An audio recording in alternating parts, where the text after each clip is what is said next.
Love that intro.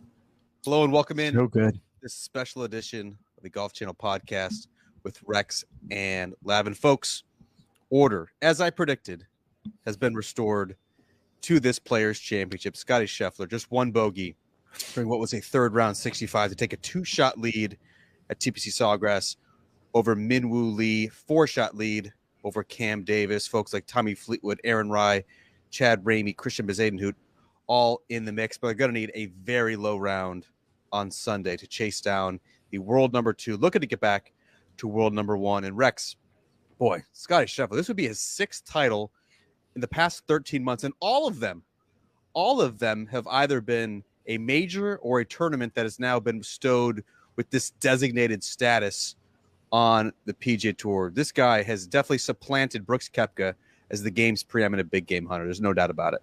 You're telling me you want to do, instead of designated events, let's call them Scottie events? Like you really want to win a Scottie events like that? Those are the ones you want to win. No, you're going to have to go through him to win it. There's no doubt about it. Absolutely. And it's funny. I was just on live with Todd Lewis, and we had a producer ask, like, what does is it humble that I'm sitting in the dark with Todd Lewis late into the night, lonely as can be? What are players saying? What are his fellow players saying about the idea that when you see him on top of that leaderboard, is it, you never want to compare anyone to Tiger, but what does that send? What message is that sending to the field? And honestly, he's such a nice guy, and he's so humble and soft-spoken, and he's never going to go out and flex himself. However, I have to believe at this point, after everything he's done over the last 13 months, if you pointed out, it's starting to have that sort of feeling that it resonates, that as soon as you do see his name and he's playing well, yes, I'm going to take notice of that, and you're going to file that away that, okay, I've got to probably play better than I would have otherwise. I think the only thing that, if you're a pursuer of Scottie Scheffler heading into the final round on Sunday, I think you first look at the forecast.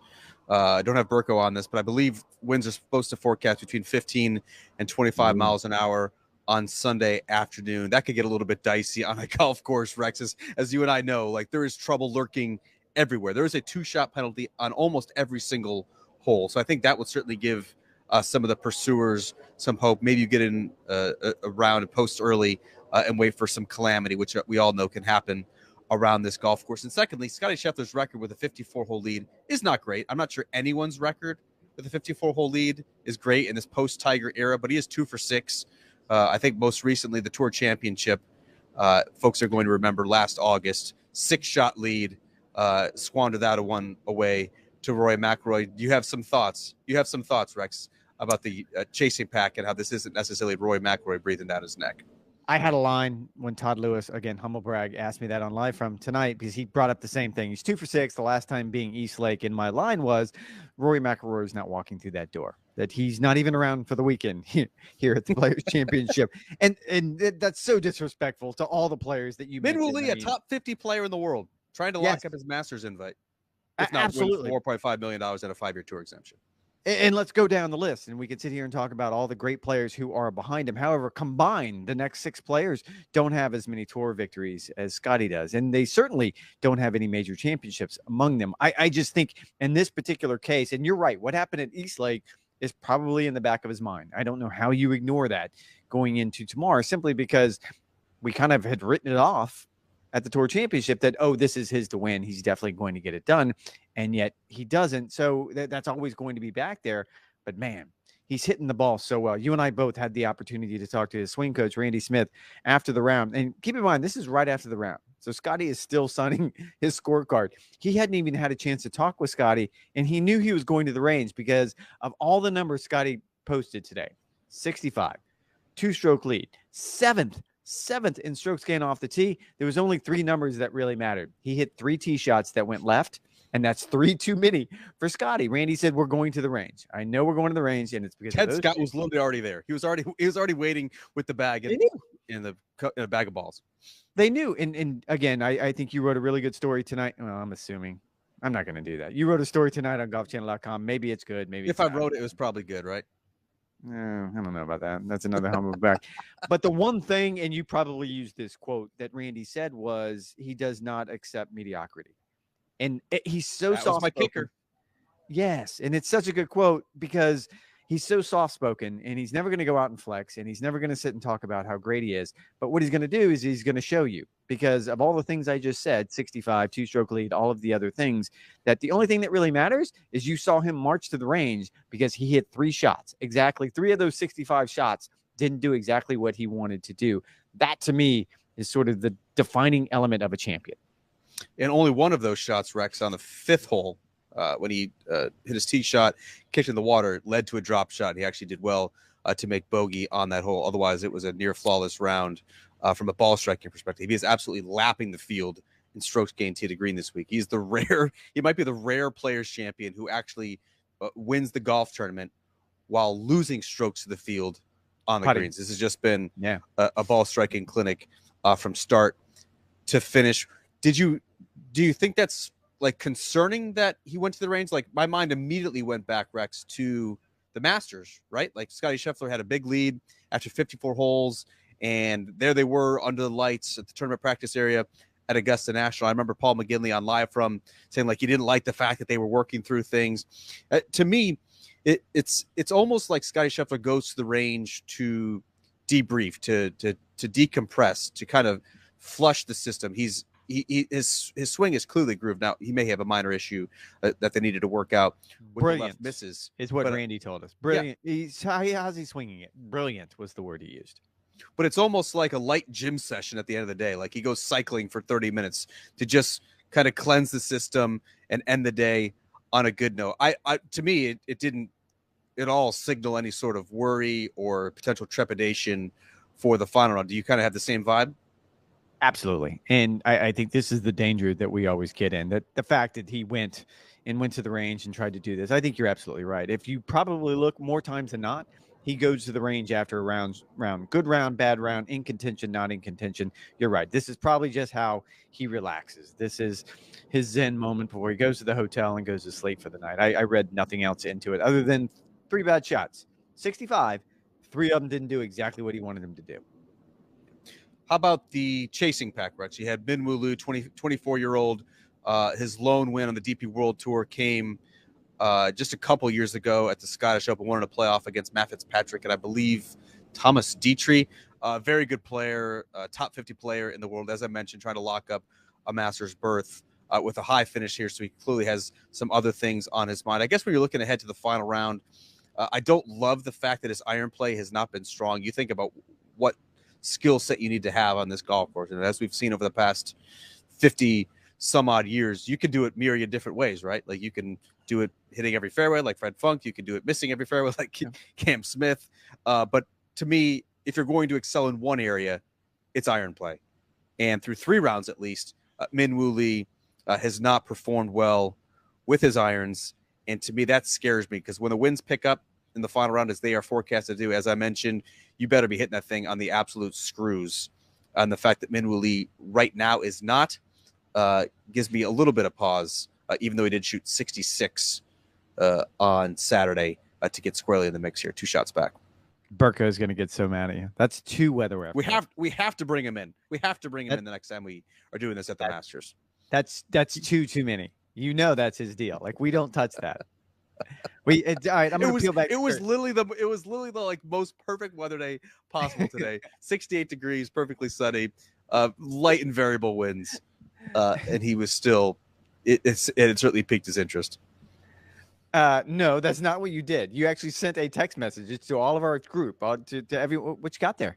What you drinking there? Water.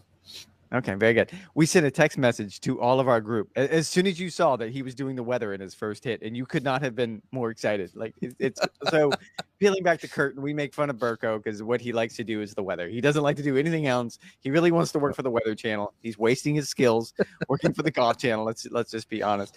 You're right. It's going to be difficult tomorrow afternoon, and it's difficult to imagine a universe that somehow Min Woo finds a way to not just win, but you're going to have to win, and you're going to have to beat Scottie Scheffler. And a monsoon of respect for Min Woo, and I think he's going to end up earning his tour card, which is a huge accomplishment, and I think that's the better story to tell when it comes to him. But again, he's not Rory, and this isn't East Lake, and he's not walking through that door. And I really have a hard time seeing anybody in that chasing pack. If I had to pick someone, it's going to be Tommy Fleetwood, and he's going to have a fantastic round.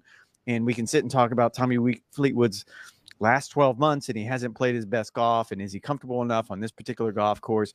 Those things all factor into it. But when you look down the leaderboard, this goes back to my column on Wednesday. Man, did I get that wrong. You did get that one wrong. However, on the podcast on Thursday, I predicted that Scottie Scheffler would win this golf tournament on Thursday, and it certainly appears that's going to be the case. I'm with you. Like, I don't see a whole lot of folks that are going to be scaring Scottie Scheffler. Tommy Fleetwood still has not won in the States, even though he did shoot a brilliant 65. He's really actually rebounded quite nicely. Went out in 39 to begin this golf tournament to sit at 9 under par right now through what was pretty difficult conditions for the first 36 holes. Certainly impressive. Aaron Rai, 65 on Saturday as well, capped, of course, by the hole-in-one on the 17th hole. Tom Hoge, I know you had an opportunity to catch up with him. We actually left out, Rex. We actually left out like one of the biggest news items of the day on Friday, which was world number one John Rahm. Now we're going to go back. Yes. We're going to circle back around. No, we missed news. That was 48 hours ago, but we're going to do it now. There was at least a little bit of history on Saturday with Tom Hoge breaking the course record on the stadium course, a 10 under 62, which I'm not sure anyone was paying attention to. He's gone from 78, 68, 62. He's all the way up to T8, but he has virtually no chance to win this golf tournament. But I know you did some legwork for a hit that did not appear on live from. Please enlighten the listeners and the viewers. No, I had a chance to talk to his caddy because I'm always curious in this situation. And look, I don't know if you've ever sat and watched Tom Hoge play golf. He doesn't show a lot of emotions. He has a little bit of Scottie Scheffler in him, I guess. And I was just curious, at any point, was he nervous? Did he look at the leaderboard? Did he realize he was making a bunch of birdies, that he was closing in on 62, which was going to be the course record, which is kind of a big deal on this particular golf course when you consider how difficult it can be? And he said, no, it never even came up. Like, he actually almost slowed down. That he's normally a kind of a languid guy anyway, like he's going to move at his own pace. And towards the end, he didn't even get, rushed at all. And actually, his caddy told me he hit exactly one bad shot today on number 6. And he goes, outside of that, everything else he looked at, everything else he hit was exactly what we had talked about. It was see ball, it was hit ball, it was like a video game. And that's always amazing to me, because we talked about this golf course on Friday, where it kind of got the best of the best players in the world. Rory missed the cut. John Rahm went home. Like, it was just a brutal golf course. Projectile vomiting for John Rahm. Not a good scene. No, it doesn't sound like it at all. Yet somehow, less than 24 hours later, you have Tom Hoge, the pride of North Dakota, going out and shooting a course record because of the one thing I asked his caddy, like, what was the difference? And he goes, he just drove the ball better. Like, on Thursday, when he clearly played poorly, he knew, like, all right, as long as I keep doing what I need to do. He had to cancel not one, but 2 flights, because he obviously had a 2:30 flight on Friday out. There's a direct, I guess, an American flight that direct to Dallas. And so he already had that booked, which is a really bad sign if you're a professional, if you're booking a 2:30 flight on Friday. And then he had the same flight on Saturday, figuring that, okay, we could go long. We talk about a defeatist attitude. Yes. he had to cancel not one, but 2 flights. And so now all of a sudden he's in the hunt. No, I wouldn't expect him to go back out, because it would probably take maybe not a 62, but something certainly in the mid 60s to be able to catch Scottie. But it was a really impressive round. You know who's absolutely loving this Tom Hoge charge here at the Players Championship? Anyone from North Dakota? No, Chatters. Who? Oh, really? Oh, Chatters. You're right. You're right. I didn't realize that.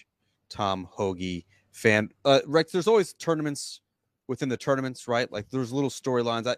I think we can both admit this has not been the most exhilarating Players Championship we have ever had. It has been bereft of stars, despite you saying that we're going to have another clash of the Titans here in what is the 5th designated event of the year. But like, talking to Ricky Fowler today, like, he's trying to move up. He's somewhere like 70th in the world. He's trying to make sure he's going to be exempt for the match play in a couple weeks' time, and then hoping to parlay a good week there to try and get into the Masters. And so if Scottie Scheffler runs away with this, again, I'm not totally convinced that this is going to be a blowout victory, just because of the nature of this golf course. We remember, of course, Scottie Scheffler saying that he was weeping in the fetal position ahead of the final round of the Masters, not sure if he was able to handle all that was going to come down that day at Augusta National. I guess there's still a little bit of uncertainty whether he can close this one out. However, is there anything else along that leaderboard, any sort of springboard effect that you're looking for, whether it's Spieth, Ricky, Cantlay, what have you, that you kind of have interest in on Sunday? I mean, I think Jordan could definitely make it interesting tomorrow, simply because we've seen the best of Jordan and the worst of Jordan. I mean, that's sort of Jordan Spieth defined. 6 under, right? 8 shots back. Yeah, like I just think in this particular situation, no, I don't particularly think he's going to come back and win this, but I think he could do sort of that Jordan thing where he goes out and just has one of those special rounds. And we can all agree that when he's being Jordan, I don't think there's anyone in the game that's more entertaining than him. Like I love watching Rory play golf. I love watching Jon Rahm play golf because they do it better than any human does it on the planet right now. And there's a poetry to that I enjoy. However, there's something to that recklessness that is Jordan Spieth that makes him entertaining. I'll go out and I'll watch him because you never really know.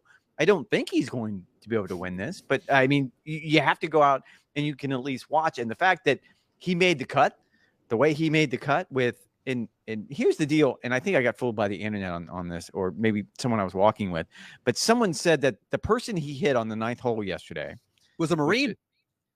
Is that true? I didn't realize that. Yes. Is it Marine? Really? Yes. All right. Jordan said it himself. But yeah, it certainly seems like the tour has hooked that guy up. I'm not sure just at the Players' Championship, potentially something more in the future. They're a little coy on the details. Well, someone said that he asked for an obscene amount of Masters tickets, which was more than 10. Nope, less than you 20. did get okay. You got fooled from the internet. I got fooled by the internet. We're gonna stop you there. This is like when those fake Adam Schefter reports come out of like trades, but it's Thank you. That's being a good partner. I gotta hand it to you. Yep. So I don't even. But I'll go back to when you make the cut, and again, this is part of the conversation that we had earlier about how important the cut is because it adds that element, that storytelling element to it. For him to make the cut like that, and again, I'm having a hard time spitting these words out to have a chance to win because I don't truly believe that. But for him to have a chance to make it interesting, if he posts something in the mid-60s and gives Scottie something to look at, I think that's a beautiful thing. It is a beautiful thing. Jordan Spieth playing well is always a beautiful thing. I'm certainly buying his stock for the Masters, Rex. I know he has not played his best golf over the past. Well, he hasn't won since Hilton Head. So it has been a little bit of a dry spell here, but like you get Jordan Spieth, his imagination, his ball striking is certainly trending in the right direction. I actually like the changes that he's made with his putting. He kind of talked about it today after his round. He has a little bit more bend at the impact position. He's trying to use his big muscles more as opposed to getting handsy like he has in the past. He's not. Are we doing this again? Is this a Victor Hovland thing? Are we doing this again? Nope. We're going to keep this real short. Right. I think the fact of the matter is I think Jordan Spieth is definitely one of the top 5 favorites for Augusta. Real quick, Rex, a big name player who bowed out on Saturday, technically, was Rory McIlroy. Talked briefly with us, was not in the best of moods, even though someone asked him about his haircut.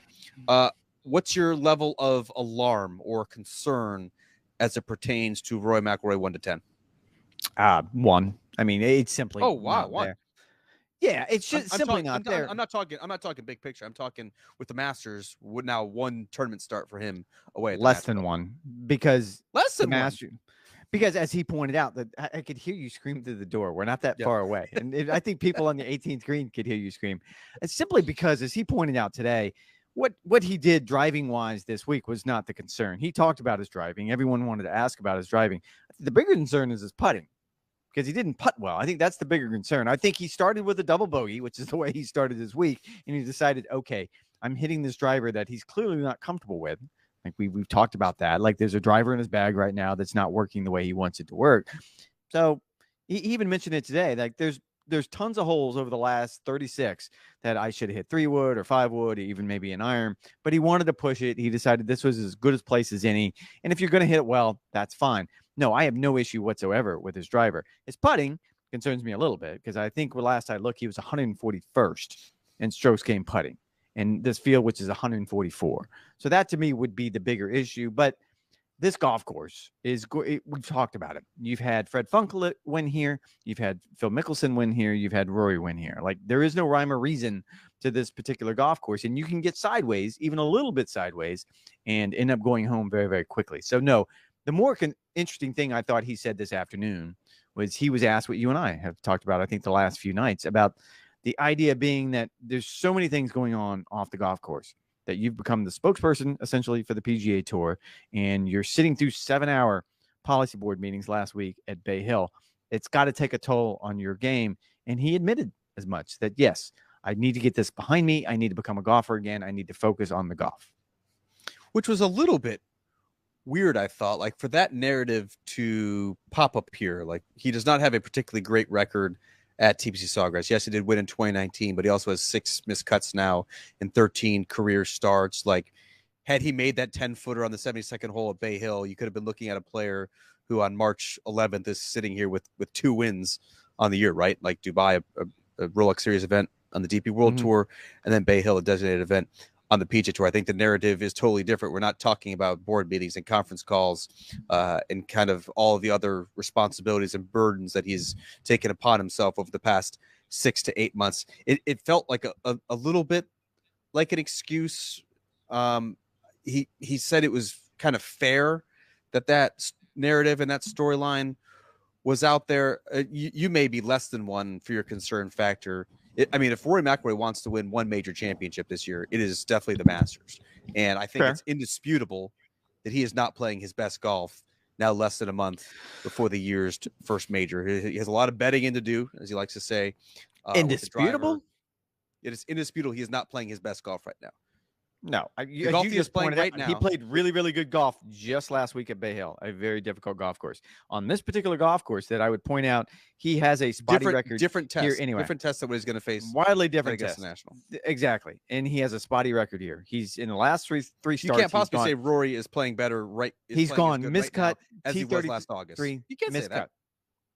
He's not doing anything better than he is. There is nothing at TPC that's going to change my mind when it comes to Rory, or really any player, because again, this is the type of golf course that you can end up in a really bad position very, very easily.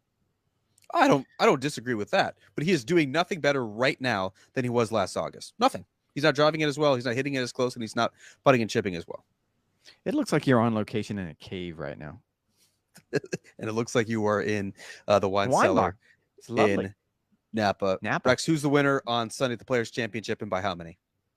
Rory, but not as many as we may think. I think it will get interesting. You think Rory? You think Rory's going to win? He's going to come back from the dead. Rory, we were caught in the Rory realm. It would be difficult with him missing the cut. Sorry, Scottie, but it's going to be a little bit closer than we think. I don't think he runs away with this by 4 or 5 strokes. I agree with you. I think Scottie Scheffler by 2 It'd shots. Be something if Rory did win this. That'd be awesome. It really would. Rory winning this, you getting duped by fake accounts on Twitter. This was. I remembered who told me that. It was a producer at ESPN. Like, I don't want to throw anybody under the bus. Hello, Mark Summer. Yes, talking to you, Mark Summer. Well, we have very much enjoyed this, Rex. We will do our usual hour-long nonsense on Sunday night of the Players. I think you're spending the night. An hour? In Jack's Beach. Yeah, we have to. It's what the people want. It's what the people are asking for. But we have enjoyed these mini pods each and every night here at the Players Championship. We appreciate you guys watching along, listening along. It has certainly been a blast. Thank you guys for listening. This edition, the Golf Channel podcast with Rex and Lav. Make sure you go to golfchannel.com for all of our news and updates. And maybe you'll be blessed with a story from TV's Rex Hoggard on Sunday night. But probably not.